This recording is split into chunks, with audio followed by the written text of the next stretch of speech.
شێخ پەیوەندیەکانی سلێمانی و تورکیا لە ڕووی بازرگانیەوە چه ئاستێکدایە؟ پەیوەندێکی باش هەیە بەهۆی ئەوەی کە ئێستا کە فڕۆکەش لە تورکیاوە ڕاستەوخۆ دێ بە سلێمانی ئەوە زیاتر بێ هاندەرێکەوە بتواندرێ زیاتر پەیوەندی بازرگانیەکان دروست ببێت. لەو ماوەی کە فڕۆکەخانەی سلێمانی وەتا لەگەڵ تورکیا ڕاگیرا بوو گەشتەکان ئەمە تا چەند زەرەری بە کەرتی بازرگانی لە سلێمانی گەیاند؟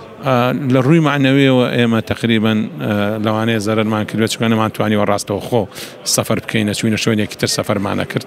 لە ڕووی مادیەوە ئەو زیانە گەورە نەبووە چونکە زۆربەی ئێمە بانگ و ئاڵوگۆڕی بازرگانی لە ڕێی وشکانیەوە بووە لە ڕووی فڕۆکەوە بە شێوەیەک بەس لە مۆبایل و ئەجیزاتی ئەلکترۆنی ئەوەش بڵێ لەو کاتەدا بۆ ئێمە قرس بوو کات شوێنێک و لە ژۆنێک ترەوە بە سەیارە ئاهات.